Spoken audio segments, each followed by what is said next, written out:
तर क्यान्टिन चाहिँ शाकाहारी हुन्छ, त्यो मांसाहार चाहिँ बन्दैन। हाम्रो कम्पाउन्ड हुन्छ शाकाहारी खाना अर्डर अनुसार खान पाइने एउटा क्यान्टिन चाहिँ हामी सर्वोदय सेवा आश्रमको परिश्रमभित्र जहाँ धर्मनाथ धाम नामाकरण गरिएको छ, जसभित्र 108 शिवलिङ्ग, 108 धारा, 1000 शालाग्राम र ध्यानमग्न कैलाश पर्वतमा रहनुभएका शिवजीको मूर्ति, अनि गेटमा गणेश र हनुमानको मूर्ति तयार गरेको छ भनेदेखि यसमा समावेशी तरिकाको हुनुपर्छ, यसमा बुद्धको पनि मूर्ति हुनुपर्छ भनेर मैले केही कुरा राखेको थिएँ आयोजक समितिलाई। र आज मेरो सल्लाह मानेर उहाँहरूले जुन एउटा बुद्धको मूर्ति स्थापना गर्नुभएको छ, आपाको रुखमुनि, जुन आपाको रुख 300-400 वर्ष पुरानो आपाको रुखको साथसाथै यहाँ 2-3 थरी आँप फल छ, 3 थरीको 3 थरी स्वाद हुन्छ।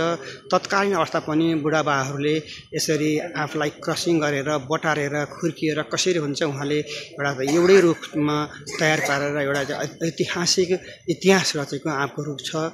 र यो बुद्ध भगवानको मूर्ति राखेर पूजा मात्रै गरेर हुँदैन, यतिले मात्रै पुग्दैन, यिनले नित्य पूजा पनि पाउनुपर्छ। र हामी यहाँ व्यवस्थापनको हिसाबले नित्य पूजाको व्यवस्था पनि हामीले गरिरहेका छौँ। र पछि गएर भविष्यमा हामीले विज्ञ पुजारीको पनि खोजीमा छौँ, त्यो पनि हुन सक्नेछ। र बुद्धको जुन हामीले उपदेश लिएका छौँ, बुद्धको मूर्ति भएर मात्रै हुन्न, पूजा गरेर मात्रै हुन्न, हामीले घिउ पहेँलो वस्त्र लगाएर मात्रै हुँदैन, बुद्धका उपदेशलाई मान्नुपर्छ। काटमार अहिंसा इत्यादि कुराहरू गर्न हुँदैन भन्न ठान्छु म, र म पनि काटमार गर्दिनँ। त्यसकारण जसले बुद्ध धर्म मान्नुहुन्छ हामीले पहेँलो गेरुवा लाउन पनि बाध्यता छैन। हामीले काटमार नगरौँ, अहिंसा नगरौँ, ठगठाग नगरौँ, गलत काम नगरौँ, बुद्धको उपदेश र आशीर्वादलाई मानौँ भन्न चाहन्छु म। जय बुद्ध। हुन लाग्दाखेरि त्यसलाई नियन्त्रण गर्न समाजको पनि दायित्व हो र सुरक्षा क्षेत्रको पनि दायित्व प्रशासन सहकार्य गर्छौँ। जसरी चाहिँ हामीले अस्ति भर्खरै चाहिँ दामी पेटीका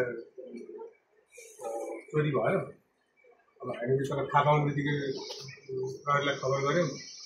खबर 7 बजे उहाँहरूले थाहा पाउनुभयो, 7 बजे थाहा पाएर आउनुभयो, 10 बजे त हामीले नजिकमा चाहिँ पक्राउ गर्छौँ। यो चाहिँ फोर्न सकेन कि यहाँ बत्ती बलेको थियो कि यहाँ बत्ती बलेको थियो, बत्ती बले डराएर सकेन।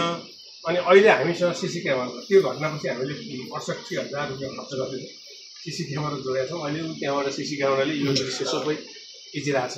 तलको सिसी क्यामेरा त हामीले चोरी नहुँदै पनि हामीले सिसी क्यामेरा हामी पहलमा गरिरहेको थियौँ। पहलको प्रति क्यामेरा रहेको थियो र चोरी पछि तुरुन्तै नै हामीले सिसी क्यामेरा राख्यौँ। अब मेरो मोबाइलमा पनि म घरमा बसेर पनि इन्टरनेट भएको ठाउँमा हेर्न सक्छु।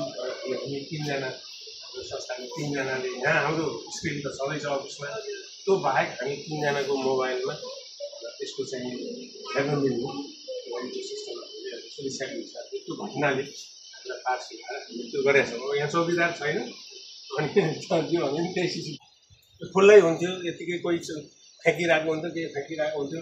अब कहिलेकाहीँ ढोका बन्द गर्दा नि विद्यादर्शनको सुबार सहित यही जानकारी। अब धेरैजना त आइरहनु भएको छ।